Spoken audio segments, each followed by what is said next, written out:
My name is Judith Parker, a 30-year-old attorney from Boston facing the most important case of my life against my own father. The courtroom fell silent as I watched him exchange, knowing glances with Judge Wilson, their smirks, confirming what I already suspected. They thought they had won before we even began. What they did not know was that 3 days ago I had discovered something hidden in my late mother Eleanor's antique desk that would shatter their confidence forever. If you are watching this and want to know how I brought down two powerful men with just 4 whispered words, let me know where you are watching from, hit subscribe, and stay until the very end. Growing up as the daughter of Thomas Parker meant living in 2 different worlds. To the public, my father was a respected defense attorney who represented high-profile clients across Massachusetts. His name appeared in legal journals, and his firm occupied the top 3 floors of a gleaming downtown Boston skyscraper. But behind our colonial home's heavy oak doors in Cambridge, he was a controlling man who micromanaged every aspect of our lives. My mother Eleanor was the opposite of my father. Where he was loud and demanding, she was quiet but resolute. She had this incredible ability to stand her ground without raising her voice. I remember countless dinners where he would rant about his cases or criticize my grades while she would simply meet my eyes across the table, her silent support keeping me afloat. "Your father wants what is best for you," she would tell me later. "He just has a different way of showing it." But even as a child, I could see the strain in her smile. Their marriage began deteriorating visibly when I turned 16. The arguments became more frequent, no longer hidden behind closed doors. Father stayed at the office later each night. Mother started volunteering at the local library, finding reasons to be away from home. The tension was so thick, you could feel it pressing against your skin whenever they occupied the same room. It was during my junior year of high school when I accidentally discovered the reason for the growing distance. I had stopped by his office after school to pick up concert tickets he had promised to get for me. His secretary was away from her desk, so I knocked lightly on his door. When no one answered, I pushed it open slightly, thinking he might be on a call. Instead, I saw my father with Jennifer, his 26-year-old legal assistant. They sprang apart when the door creaked, but not before I had seen enough to understand exactly what was happening. Father smoothed down his tie while Jennifer hurriedly gathered papers from the floor. "Judith, you should have waited outside," he said, his tone more annoyed than embarrassed. "We were just reviewing case files." I said nothing, turned around, and walked out. That night, I told my mother what I had seen. She simply nodded as if confirming something she had long suspected. "I am sorry you had to see that, sweetheart," she said, hugging me tightly. 2 weeks later, she filed for divorce. That was when I truly saw the extent of my father's ruthlessness. He seemed to take the divorce as a personal affront, an unforgivable challenge to his authority. He used every legal maneuver possible to punish my mother for daring to leave him. The divorce proceedings were brutal. Father contested everything from the division of assets to custody arrangements, even though I was nearly 17. He mysteriously produced documentation, showing that he had paid for everything in our lives, that Mother had contributed nothing to the family finances.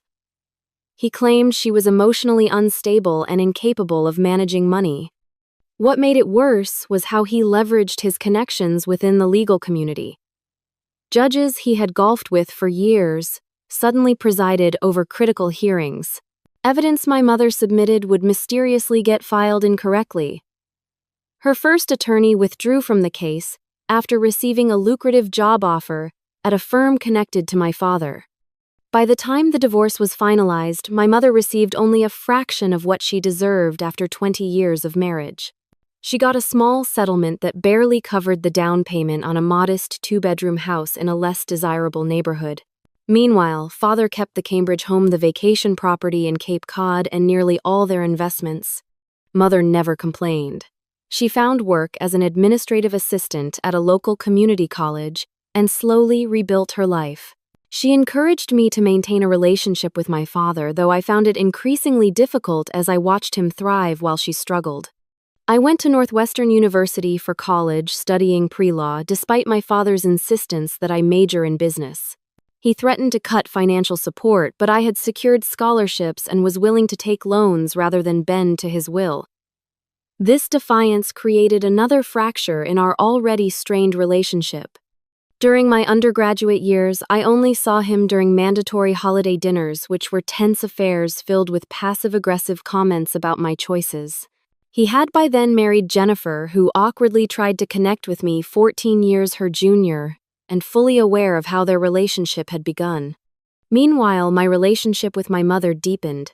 She never used me as a pawn or spoke ill of my father.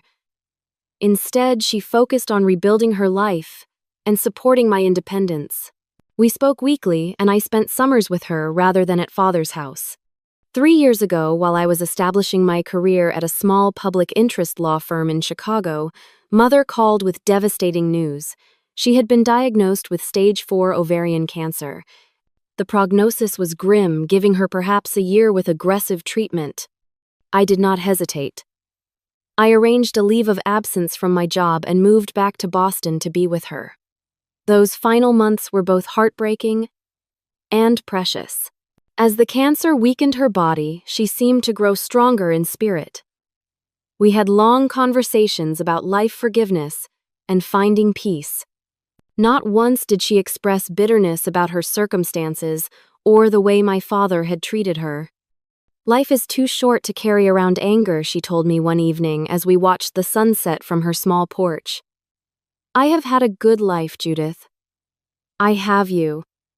And that has been my greatest joy." She passed away peacefully 6 months ago with me holding her hand. She left me everything she had, which was modest but meaningful. Her small house savings of about $60,000 and family heirlooms passed down through generations of her family. Most precious among these was her mother's antique mahogany desk, which had always held a place of honor in every home she lived in. At the funeral, I was shocked to see my father and Jennifer arrive just as the service was beginning. He had not visited Mother once during her illness, claiming busy court schedules and important cases. Yet here he was dressed impeccably in a black suit, expressing condolences to people he had not spoken to in years. After the service, he approached me as I stood receiving condolences from Mother's friends and colleagues. "Judith, I am sorry for your loss," he said formally, as if we were mere acquaintances. "Your mother was a good woman." I thanked him stiffly, wanting him to leave so I could grieve in peace. Then he added something that sent a chill through me. "We should discuss the estate soon. I have concerns about Eleanor's mental state in her final months. The medication, you know, it affects decision-making." Before I could respond, he handed me his business card and walked away, leaving me stunned by his implication. It was only later that I understood what he was doing. My father was laying groundwork to contest the will to take even the little that Mother had managed to build after the divorce. This was the beginning of a nightmare that would consume the next 6 months of my life, a legal battle that would reveal secrets neither of us could have imagined. 2 weeks after the funeral, I received formal notice that the will would be read at the office of Mother's attorney, Harold Green. I arrived early, composing myself in the reception area of the small law practice. Father arrived precisely on time, accompanied by Gerald Thompson, a shark-like attorney known for aggressive probate litigation. The reading itself was straightforward. Mother had left everything to me with specific mentions of family heirlooms and her wish that I use the modest inheritance to build a life filled with purpose and joy. Her will had been properly executed and witnessed 6 months before her diagnosis, when she was undeniably of sound mind. As Harold finished reading, Father cleared his throat. "I will be contesting this," he announced, as Thompson handed Harold a thick folder of documents. My former wife was not mentally competent to make these decisions.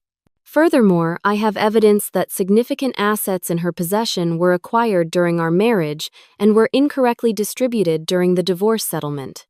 Harold appeared surprised but maintained his professional demeanor. "Of course, Mr. Parker, you have the right to contest. But I should inform you that Eleanor anticipated this possibility and ensured all documentation was in perfect order." My father merely smiled. "We will let the court decide, shall we?" I left the meeting feeling blindsided and angry. Mother had warned me that Father might try something, but I had dismissed her concerns as overly cautious. Now I realized she had known him better than I did. The next day, I contacted Sarah Goldstein, a former law school classmate who specialized in probate law.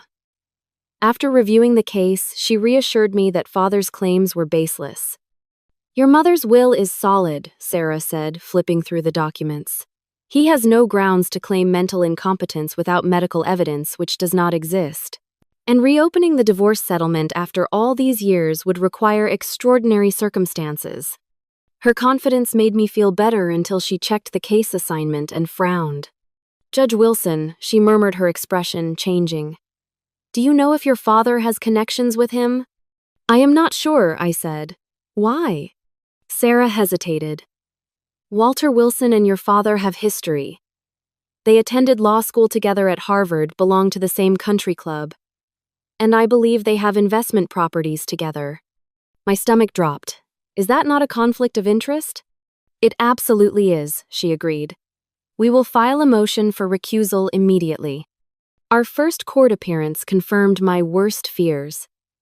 Judge Wilson, a stern-faced man in his early 60s, barely acknowledged Sarah when she spoke, but gave Thompson his full attention. When Sarah attempted to present our documentation, Wilson interrupted repeatedly with trivial questions. When Thompson presented father's claims without evidence, Wilson nodded appreciatively. As we left the courtroom, Sarah was visibly frustrated. "This is worse than I expected. Wilson is not even pretending to be impartial." We filed a motion for Wilson to recuse himself due to his personal and financial connections with my father. The emergency hearing for this motion was scheduled quickly, which initially seemed promising. That hope vanished when Wilson himself presided over the hearing. He dismissed our motion with barely concealed annoyance. "I have known Thomas Parker for 30 years, yes, but I can assure this court that I am perfectly capable of rendering impartial judgment in this case." Motion denied. The following weeks became increasingly surreal. Information discussed in chambers somehow reached father's team before we had even returned to the office. Witnesses who had agreed to testify about mother's mental clarity suddenly became unavailable. Judge Wilson approved every motion filed by Thompson while finding technical reasons to deny ours. Sarah grew more frustrated with each setback.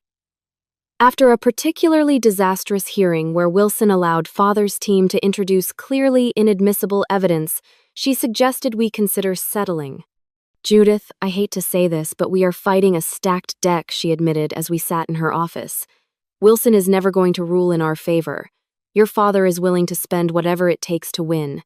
Maybe we should consider offering a compromise to preserve at least part of your inheritance." "No," I said firmly. "This is not just about money. It is about honoring my mother. She fought him once and lost because of his connections. I will not let that happen again." Sarah nodded, her respect evident. "Then we keep fighting. But be prepared for this to get uglier." She was right. The discovery phase became a nightmare as father's team demanded excessive documentation about every aspect of mother's life. They requested financial records going back 20 years, medical records from every doctor she had ever seen, and personal correspondence that had no relevance to the case. Judge Wilson approved all these requests, forcing us to spend countless hours gathering materials that Thompson would then claim were incomplete or insufficient. It was a deliberate strategy to drain our resources and exhaust our will to fight. Meanwhile, mother's friends, who had agreed to testify about her mental clarity during her final months, began receiving strange calls. Martha, her closest friend, called me in tears after someone contacted her employer questioning her integrity. Another witness found her car tires slashed the day before her scheduled deposition. During my own deposition, father sat across the table looking smug, as Thompson questioned me for 8 grueling hours about mother's medication, her daily routines, and conversations we had during her illness. They were fishing for any statement that could be twisted to suggest confusion or manipulation on my part. "Did you suggest the changes to her will?" Thompson asked repeatedly, though the will had been drafted years before her illness. "Did you ever administer her medication yourself?" he questioned, implying I might have deliberately overmedicated her. Through it all, Father watched with a slight smile, occasionally whispering to Thompson when he wanted a particular line of questioning pursued. Not once did he meet my eyes directly. By the fourth month of litigation, I was emotionally exhausted and nearly depleted financially. The legal fees were mounting, and each court appearance seemed more futile than the last. Wilson had made his bias so obvious that even the court reporter raised eyebrows at some of his rulings. "We need to be realistic," Sarah told me after another devastating day in court. "Given the judge, we are likely to lose everything. Wilson will not only uphold your father's challenge, but he will probably award legal fees against you as well. You could end up owing your father money when this is all over." "What options do we have?" I asked, feeling the weight of impending defeat. "Very few," she admitted. "We have preserved all objections for appeal, but appeals are expensive and time-consuming. And given your father's connections, I cannot guarantee a different outcome at the appellate level." I left her office that evening feeling completely defeated. The final hearing was scheduled for the following week, and all signs pointed to a total loss. My father would succeed in taking everything Mother had worked so hard to rebuild after their divorce. Even worse, he would win because the system was rigged in his favor, not because he was right. That night, I sat in Mother's small living room looking around at the modest home that had brought her so much peace. This might be one of the last times I would be here. Soon it would likely belong to my father, who would probably sell it without a second thought. The unfairness of it all brought me to tears. I had fought as hard as I could, but how could anyone win against opponents who controlled the playing field itself? Little did I know that everything would change because of what I would discover that very night. With the final hearing approaching and defeat seeming inevitable, I decided to spend the evening at Mother's house, possibly for the last time. I wanted to take some personal mementos before potentially losing access to the property. Though Sarah had advised me not to remove anything substantial while litigation was pending, surely no one would object to me taking photographs and small keepsakes. I moved from room to room, touching furniture. Mother had carefully selected, smelling the lingering scent of her favorite lavender sachets in the linen closet. In her bedroom, I carefully packed her jewelry box, containing more sentimental than valuable pieces, a hand-knitted scarf she had made during her chemotherapy sessions, and a few books from her nightstand.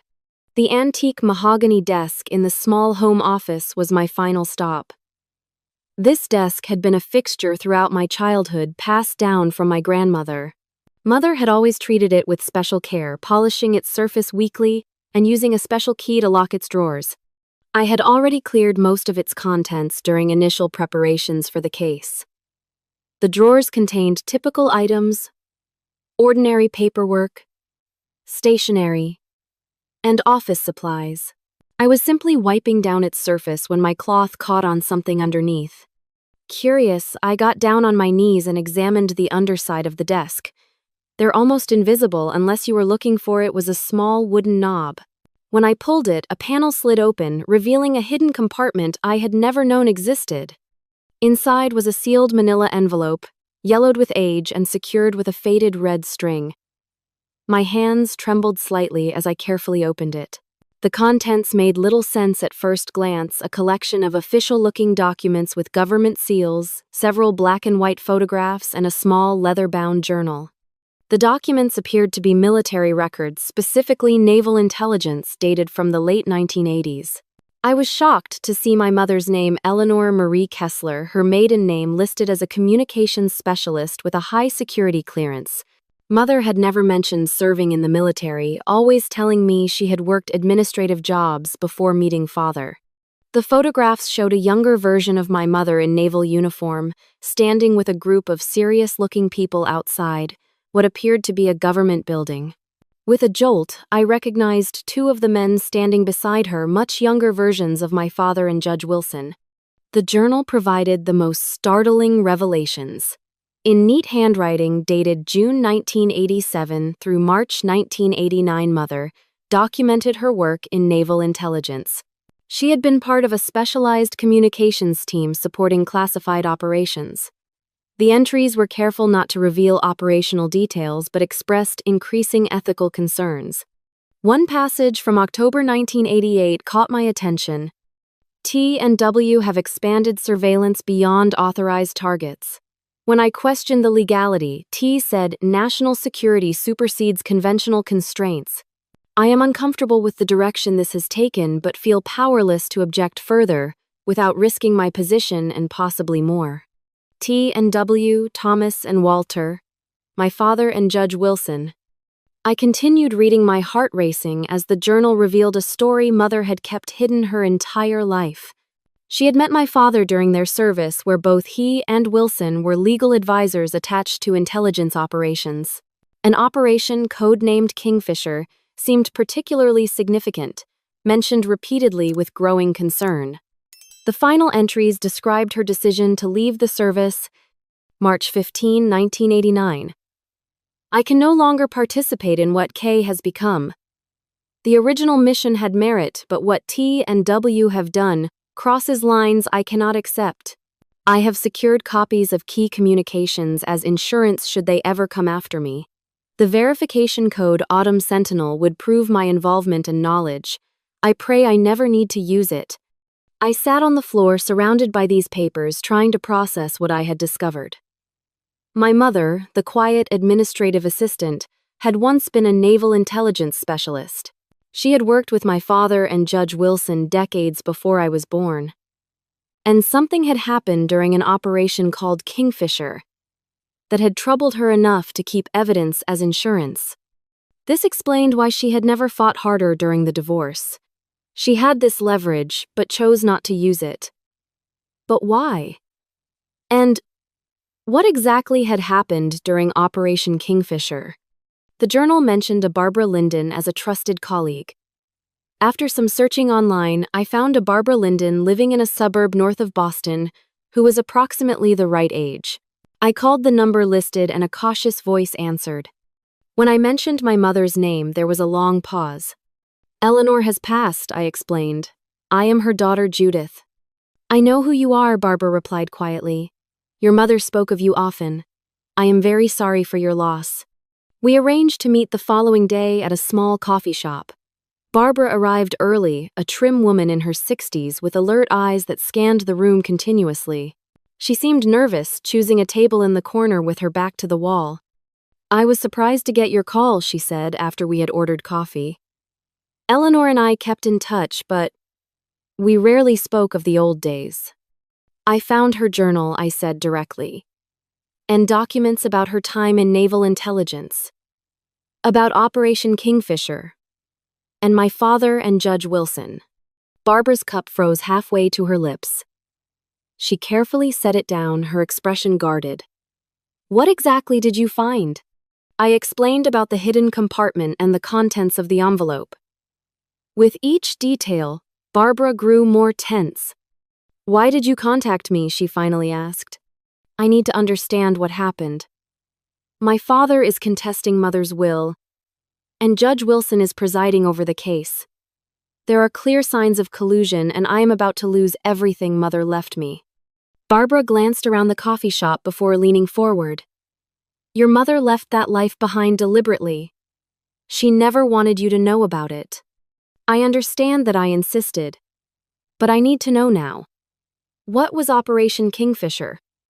What did my father and Wilson do that concerned her so much?" After a long hesitation, Barbara spoke in a low voice. "It started as legitimate surveillance of suspected foreign operatives on American soil.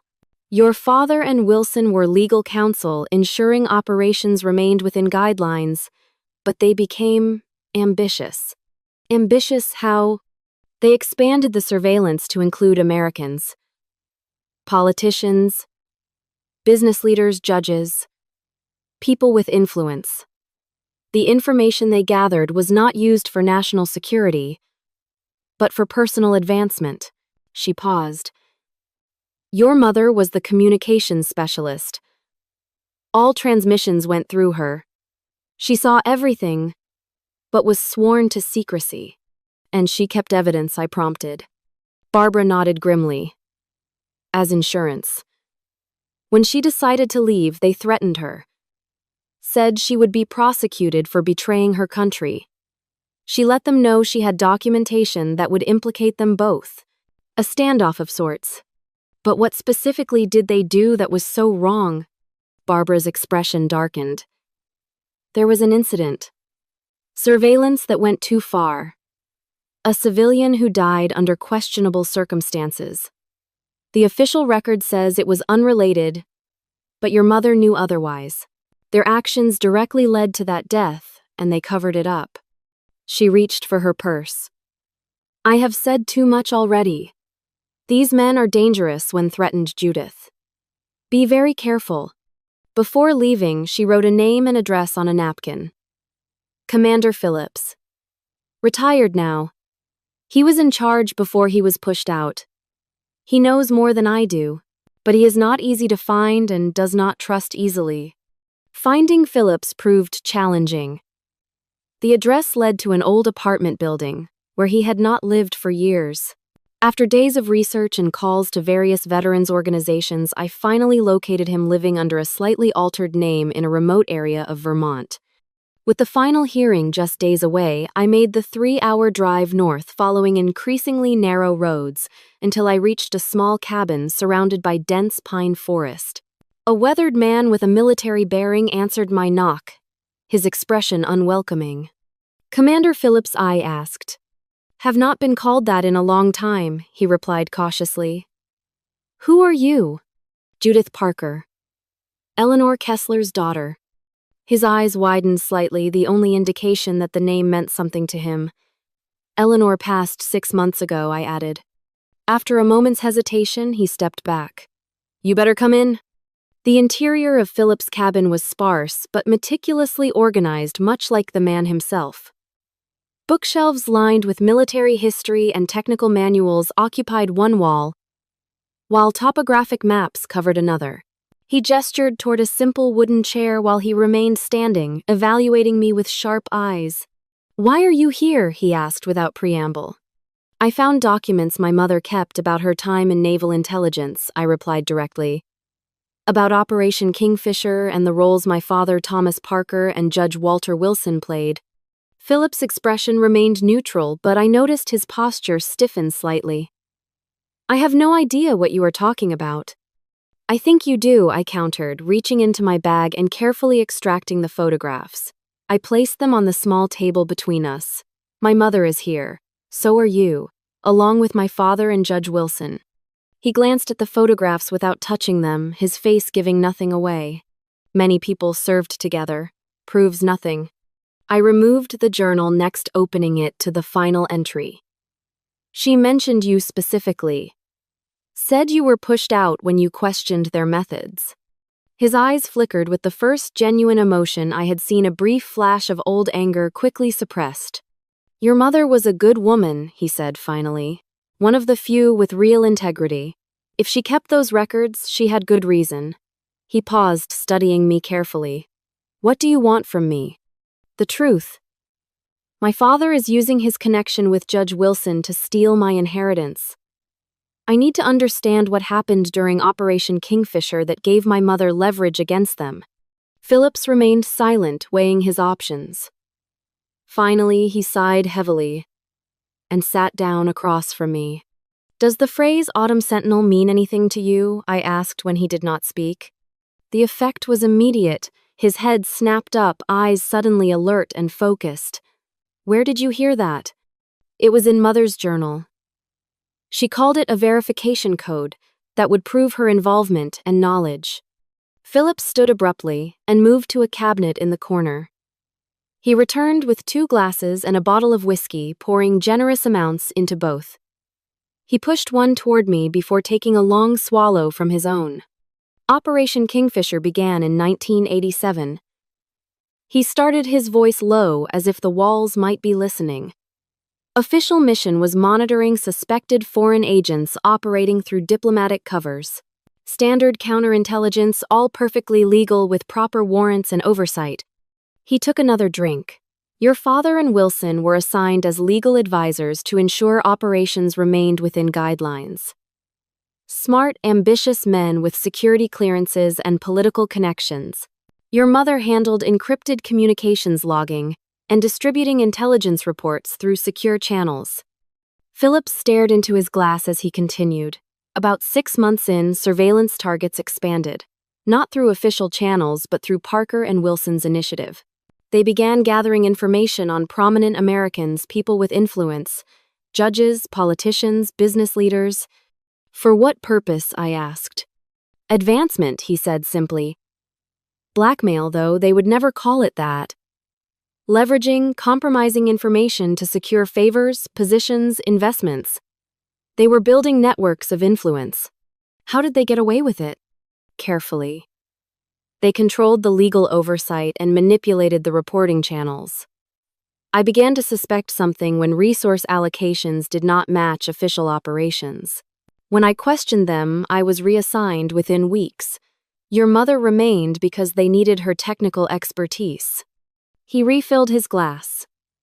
By early 1989, they had established quite a system. Then came the incident that finally crossed the line. Philip's voice grew even quieter. A journalist started investigating government surveillance programs, getting too close to uncovering Kingfisher. Parker and Wilson directed assets to monitor him, an American citizen, without warrants.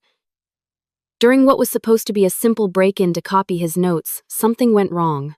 The journalist confronted them and ended up dead fall down a staircase, officially ruled accidental. I felt a chill run through me. They killed someone. Not directly. But they ordered the operation that resulted in his death, then covered it up. Used their influence to ensure the investigation went nowhere. Phillips looked at me directly. Your mother handled the communications for that operation. Saw the real reports, not the sanitized versions that went into official records. She kept copies. As insurance, I murmured, remembering the journal entry. Exactly. When she decided to leave the service, they threatened her. Standard procedure would be prosecution for mishandling classified information. But your mother let them know she had documentation that would expose everything, mutually assured destruction. Then why did she not use it during the divorce, I asked. My father destroyed her financially, used his connections to manipulate the proceedings. Phillips smiled sadly. That was Eleanor. She told me once that using the information would hurt too many innocent people. The fallout would go beyond just your father and Wilson, and perhaps she was protecting you too from knowing the truth about your father. What exactly would this information prove today, I asked. The statute of limitations has expired on many of the lesser violations, Phillips acknowledged, but not on the death cover-up. That would still be prosecutable. At minimum, it would end their careers and destroy their reputations.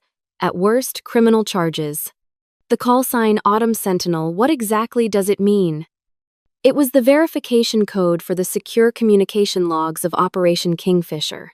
Only those directly involved would know it. It was never documented in official records to maintain compartmentalization. Phillips leaned forward, suddenly intense. Listen carefully. Those logs still exist in a secured government facility. Anyone speaking that code who should not know it would trigger immediate security protocols. The code itself is proof of insider knowledge.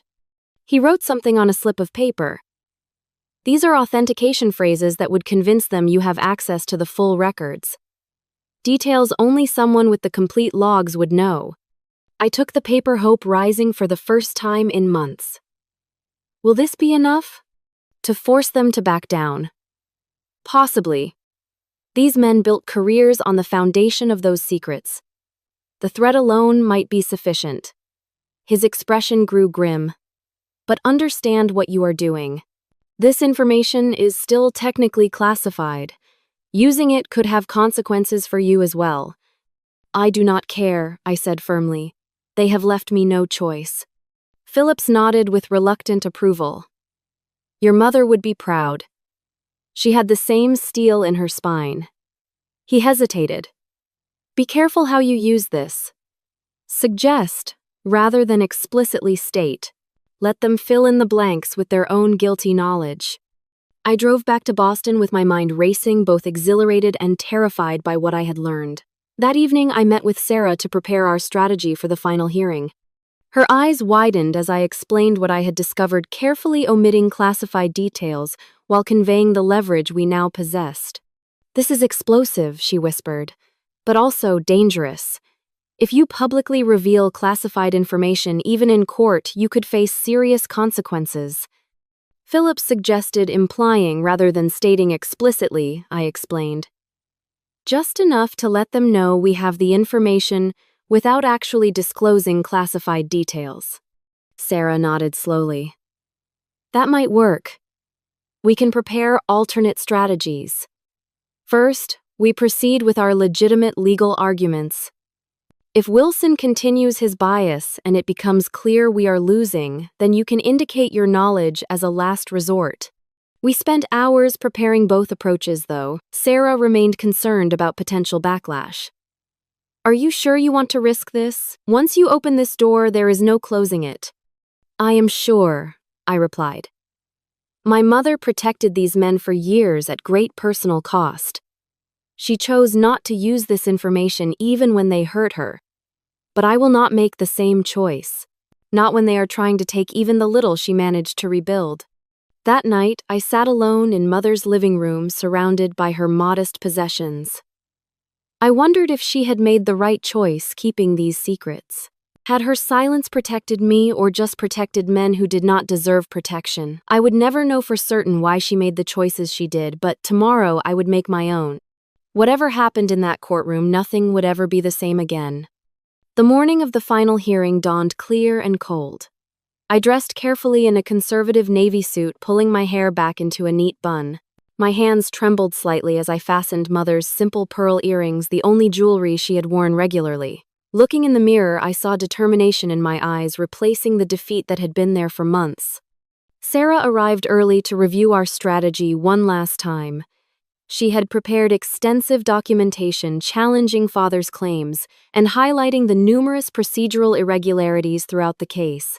We both knew these arguments would likely fall on deaf ears, but establishing a clear record was essential, especially if we needed to appeal. "Remember," Sarah cautioned, "we only use your information as an absolute last resort. Let us see how Wilson handles our legitimate legal arguments first." We arrived at the courthouse to find several reporters gathered outside. Apparently, the contentious nature of the case had attracted local media attention, something my father typically cultivated, but might now regret. Father and Thompson arrived moments later, both looking confident in expensive suits, followed by an entourage of junior attorneys carrying multiple briefcases. Father nodded to the reporters, clearly comfortable in the spotlight. In the courthouse waiting area, he approached us with Thompson at his side. "Judith," he acknowledged coolly, "I hope you have reconsidered your position. There is still time to reach a settlement that would be less public and painful for everyone." "You mean less painful for you," I replied evenly. "No, I have not reconsidered." Something in my tone made him study me more carefully.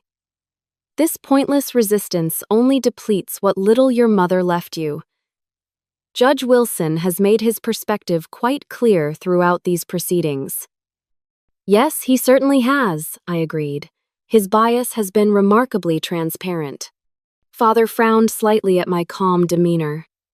He had expected fear or resignation, not this steady confidence. Before he could respond, the bailiff called our case, and we filed into the courtroom. Judge Wilson already sat at the bench reviewing documents with a stern expression. He barely glanced up as we entered, but I noticed him exchange a quick look with my father, a silent confirmation of their predetermined outcome. "We will hear final arguments in the matter of Parker versus Parker," Wilson announced. "Mr. Thompson, you may proceed first."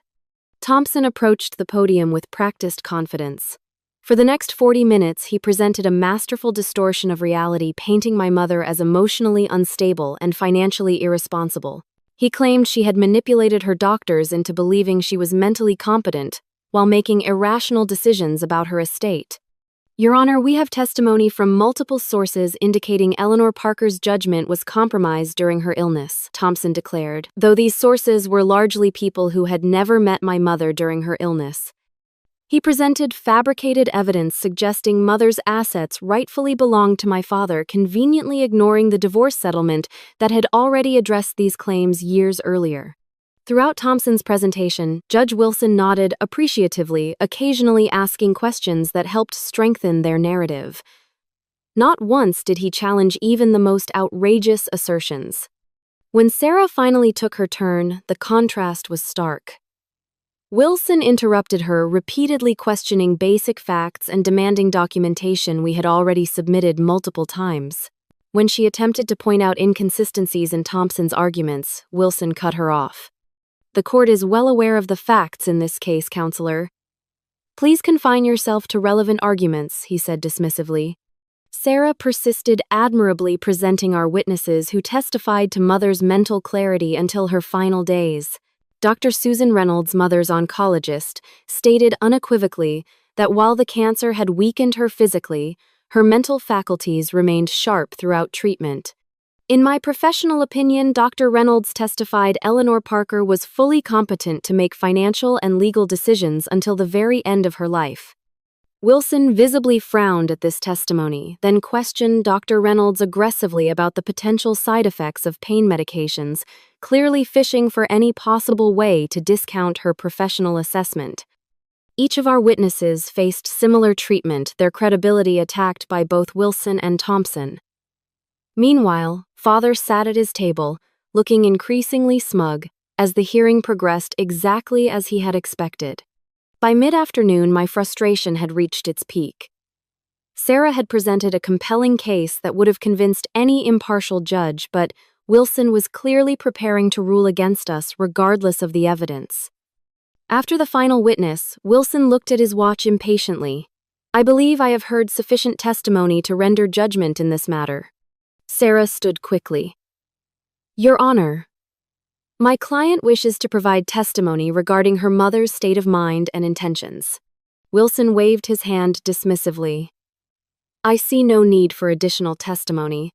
The medical and expert witnesses have provided adequate information." "But Your Honor," Sarah persisted, "as the primary caregiver during her mother's illness, Miss Parker has relevant first-hand knowledge." Counselor Wilson said, his tone hardening, "This court has indulged your arguments despite their obvious deficiencies.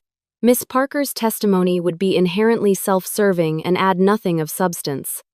I felt a surge of anger as he continued. "Furthermore, given Miss Parker's financial interest in the outcome, her testimony would carry little weight. She is clearly too emotionally involved to provide reliable information about her mother's capacity." Thompson nodded in agreement, exchanging a satisfied glance with my father. Wilson shuffled his papers, preparing to announce his ruling. "Based on the evidence presented, this court finds significant reason to question the validity of Eleanor Parker's will, particularly given her medical condition and the influence of pain medication on her decision-making capacity." Sarah stood to object, but Wilson silenced her with a sharp glare. "You are weak, Miss Parker, and your testimony is worthless," he declared, looking directly at me for the first time. "This court will not be swayed by emotional appeals when the facts clearly indicate your mother's judgment was compromised." Something snapped inside me. After months of watching this farce of justice, of seeing my mother's memory tarnished by men who had once threatened her, I could no longer remain silent. I stood slowly, my heart pounding but my resolve firm. "Your Honor," I said clearly, "I request permission to address the court." Wilson's annoyance was palpable. "Miss Parker, I have already ruled that your testimony is unnecessary." "Nevertheless, I insist," I replied, moving toward the witness stand. The bailiff stepped forward, uncertainly looking to Wilson for direction, but hesitated at my calm demeanor. Wilson's face flushed with anger. "This is highly irregular and inappropriate. Return to your seat immediately or I will hold you in contempt." Instead, I approached the microphone at the witness stand. A tense silence fell over the courtroom as everyone watched this unexpected confrontation. I leaned slightly forward and spoke in a clear, measured voice that carried throughout the room. "Autumn Sentinel. Operation Kingfisher." The effect was immediate and dramatic. Wilson's face drained of color, the gavel he had raised to call for order, slipping from his suddenly nerveless fingers and clattering onto the bench. At the plaintiff's table, my father half rose from his seat, his expression a mixture of shock and disbelief. How? Wilson stammered, his authoritative demeanor completely shattered. How do you know that name? The courtroom remained frozen in confused silence, no one else understanding the significance of those words, but everyone recognizing that something extraordinary had just occurred. I found my mother's documentation, I said calmly. She kept very detailed records, Your Honor, including verification codes and authenticated logs. Wilson gripped the edge of the bench, visibly struggling to regain his composure. This is inappropriate. We need to clear the courtroom immediately. Why? I asked innocently. Is there something about these terms that concerns you? Something about your history with my father that might constitute a conflict of interest in this case. This is outrageous, Thompson interjected, confused but sensing disaster. Your Honor, this display is clearly intended to distract from the legitimate issues before the court. My father finally found his voice. Judith, stop this immediately. You have no idea what you are doing. Actually, I do, I replied, turning to face him directly.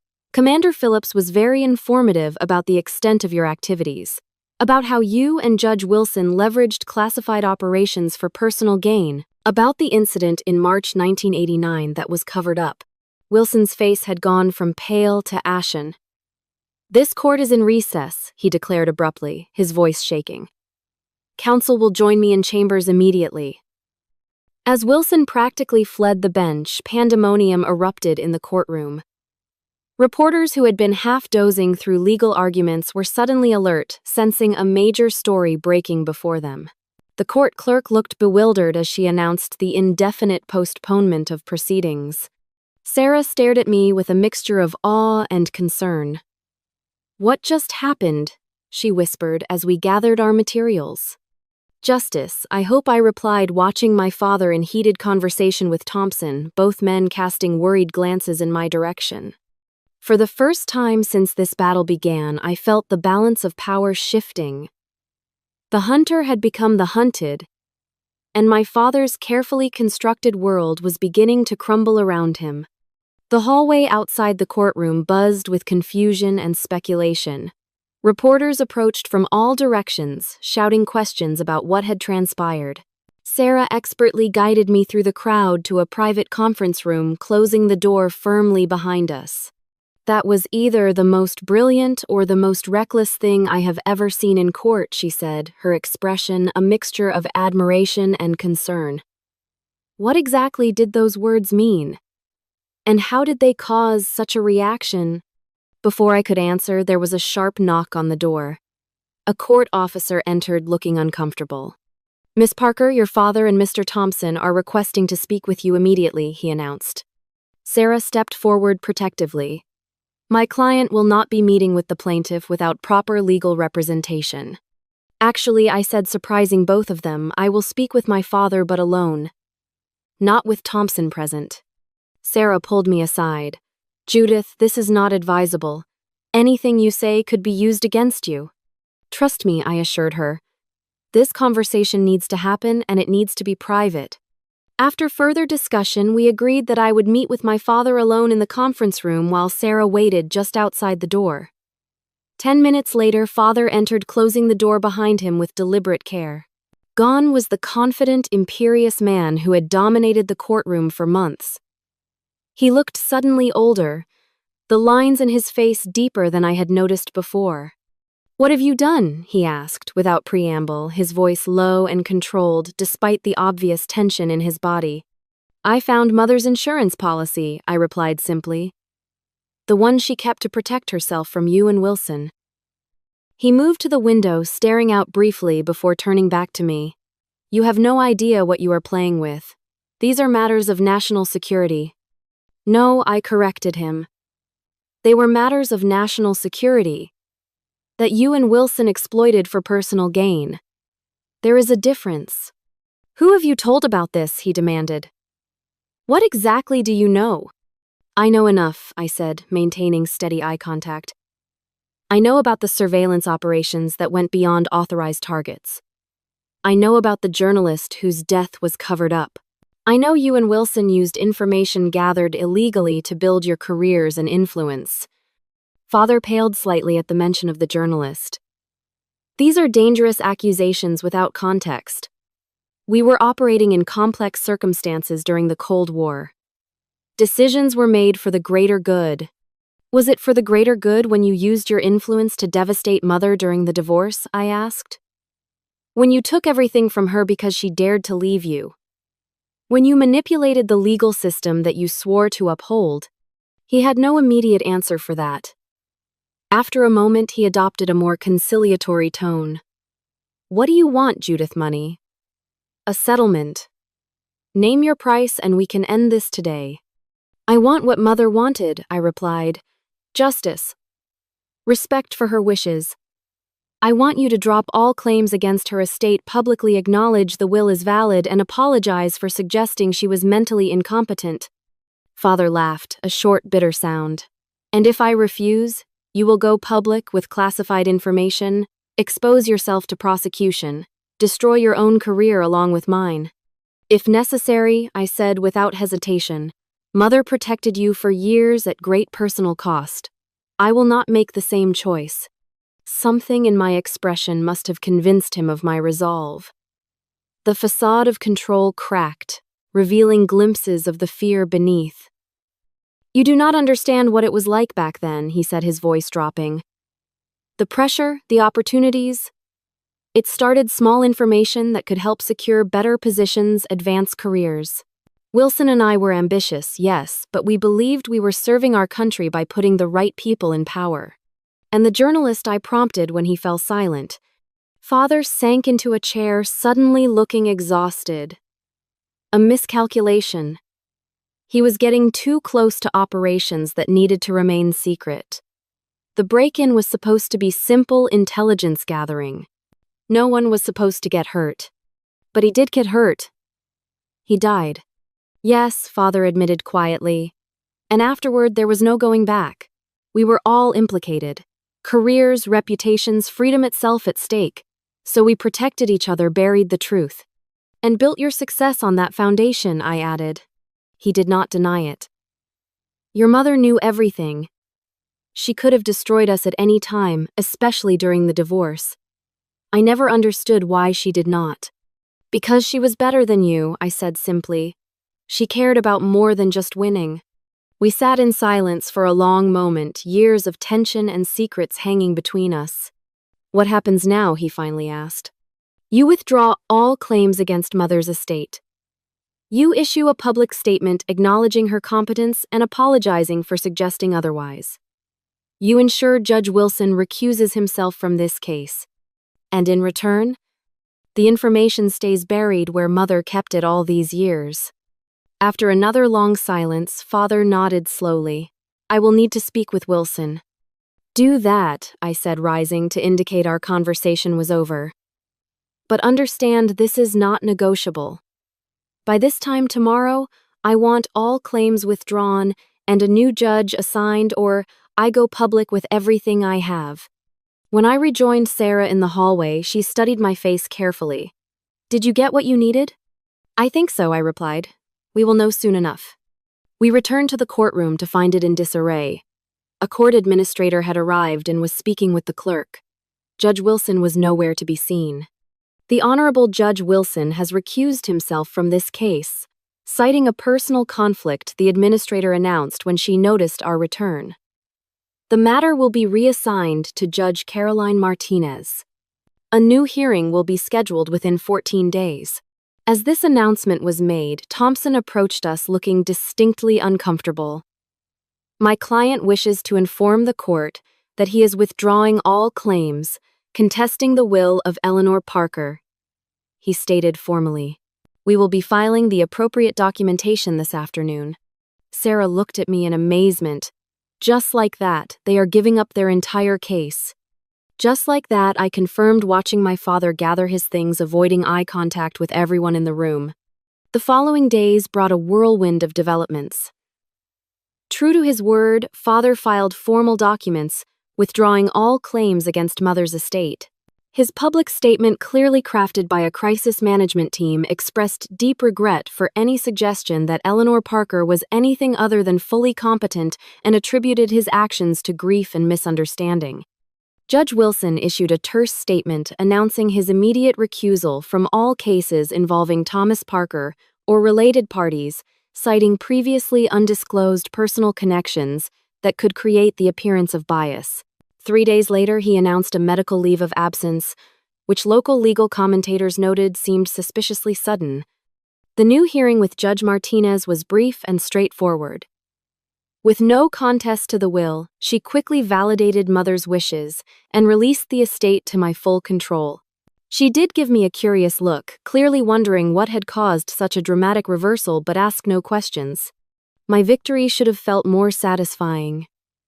Instead, I felt a complex mixture of relief, vindication, and unexpected sadness. The father I had once admired, despite his flaws, was revealed as someone far more compromised than I had ever imagined. The story might have ended there with a private resolution and life returning to normal. But secrets buried for decades rarely stay buried once disturbed.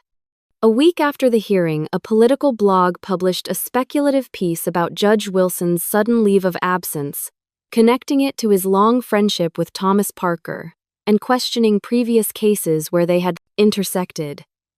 Other media outlets picked up the story, digging into their history together. Someone leaked information about their military service connection, though thankfully not the specific details of Operation Kingfisher. An enterprising journalist discovered financial links between them that should have been disclosed in numerous cases over the years. The State Bar Association opened an investigation into my father's legal practices. The Judicial Conduct Committee began reviewing Wilson's case history. Former clients and opposing parties came forward with stories of questionable rulings and suspicious coincidences. Father called me panic, evident in his voice. "This was not our agreement. You promised discretion." "I have been discreet," I assured him truthfully. "I have spoken to no one about the specific information Mother left. But you and Wilson built careers on manipulation and secrets. Did you really think it would all stay hidden once people started asking questions?" Within a month, Wilson had resigned from the bench, citing health concerns but fooling no one. The Judicial Conduct Committee's preliminary findings had made his position untenable. Father's legal partners, sensing disaster, initiated proceedings to remove his name from the firm. Long-standing clients began taking their business elsewhere. His carefully constructed reputation crumbled with remarkable speed once the foundation of trust was gone. The final blow came when the district attorney's office opened an investigation into several of Father's past cases where evidence may have been manipulated. While the statute of limitations protected him from some potential charges, his professional future was effectively over. Jennifer filed for divorce 6 weeks after the story broke, unwilling to go down with a sinking ship. The prenuptial agreement Father had insisted upon now worked against him, preserving her financial independence, while his assets were increasingly tied up in legal defenses. Through it all, I maintained my silence about Operation Kingfisher and the full extent of what I had discovered. Some secrets I had come to believe were better left buried, not to protect the guilty but to prevent unintended harm to others who might be caught in the fallout. In a strange way, Mother had been right. Using the information as leverage rather than exposure had been the wiser path. Justice had found its way to both men without requiring me to reveal classified information that might have had broader consequences. As winter turned to spring, I watched from a distance as my father's world continued to unravel. The man who had once seemed so powerful and untouchable now appeared diminished, fighting multiple legal battles with dwindling resources and support. I felt no joy in his downfall, only a sense that a long-delayed reckoning had finally arrived. Mother would not have wanted revenge, but she would have understood the importance of accountability. The system my father had manipulated for decades had ultimately turned against him, not because of explosive revelations about covert operations, but because once the first thread of corruption was pulled, the entire fabric began to unravel, of its own accord. Justice, it seemed, had a longer memory than anyone had expected. 6 months after the courthouse confrontation, I sat on the small porch of Mother's house watching the sunset paint the sky in shades of pink and gold. The property that had nearly been taken from me had become a true home filled with both memories of Mother and new beginnings of my own. The aftermath of Wilson's resignation continued to ripple through the legal community. The Judicial Conduct Committee had completed its investigation, finding evidence of bias and improper conduct in dozens of cases. His disbarment proceedings were moving forward, his reputation in tatters. Father's law practice no longer existed. His partners had dissolved the firm rather than weather the ongoing investigations and negative publicity. He now worked alone from a small office handling minor cases for clients who could not afford more prestigious representation. The mighty Thomas Parker, once celebrated in legal circles, had been reduced to taking appointments for indigent defendants. Our relationship remained complicated. We spoke occasionally brief, awkward conversations where neither of us mentioned the past. I could not forgive what he had done to Mother nor his attempt to take what little she had left me. Yet neither could I find satisfaction in his downfall. He was still my father, however, flawed. For my part, I had found unexpected purpose in the wake of the conflict. Using a portion of my inheritance, I established the Eleanor Parker Justice Initiative, a small foundation providing legal assistance to individuals fighting judicial misconduct and corruption. The work felt meaningful, a way to honor Mother's memory while creating something positive from the painful experience. I had also begun reconnecting with Mother's military friends, learning more about the young woman she had been before meeting my father. Barbara Linden became a regular visitor, sharing stories of their time together that revealed a side of Mother I had never known her. Quiet courage and unwavering integrity, evident even then. She never wanted you to know about that part of her life, Barbara told me one evening as we sorted through old photographs. She believed some knowledge comes with burdens better not passed down. Do you think she was right to keep the secrets she did? I asked a question that had troubled me since discovering the hidden documents. Barbara considered this carefully. She protected many people, not just your father and Wilson. There were others involved in those operations. Good people who made mistakes or followed questionable orders. Exposing everything would have hurt them too. She paused. But I think she would be proud of how you handled it, using the information as leverage rather than a weapon. That perspective helped ease the complicated feelings I carried about my own decisions.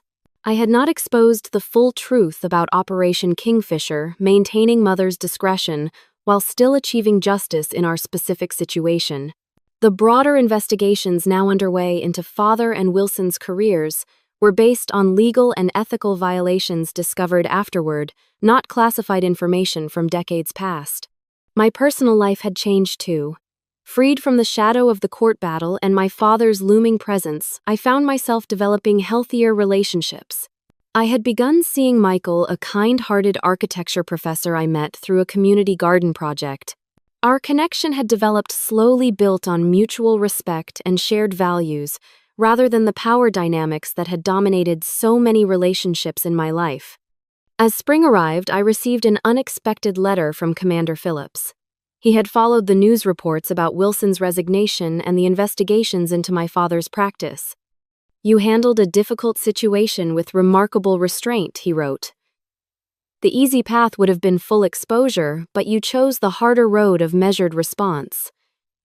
Your mother made the same choice years ago. The apple, as they say, did not fall far from the tree." His words touched me deeply.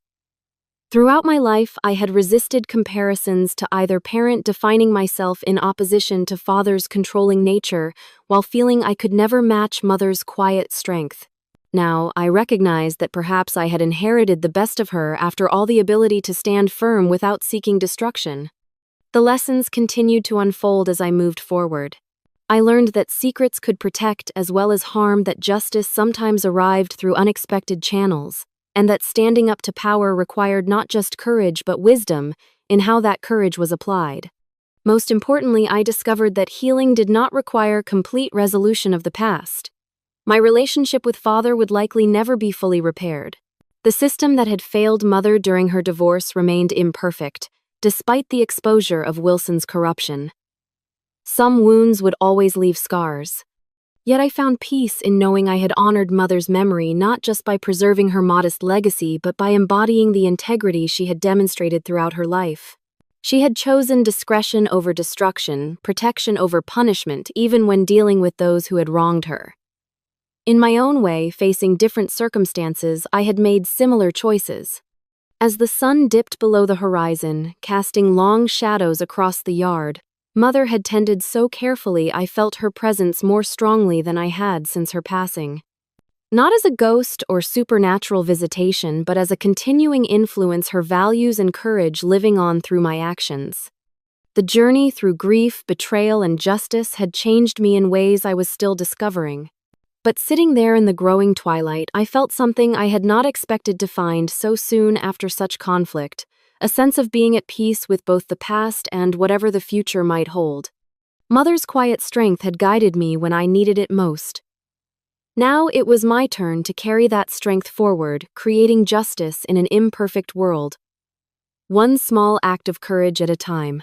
What moments in your life have required you to stand up against powerful people who wronged you or someone you love? Did you find the courage to speak truth to power? Leave a comment below, sharing your experience. Do not forget to like, subscribe, and share if this story resonated with you. Remember, sometimes justice comes not from shouting the loudest, but from knowing exactly when and how to speak your truth. Thank you for listening to my story, and may you find the strength to face your own challenges with courage and integrity.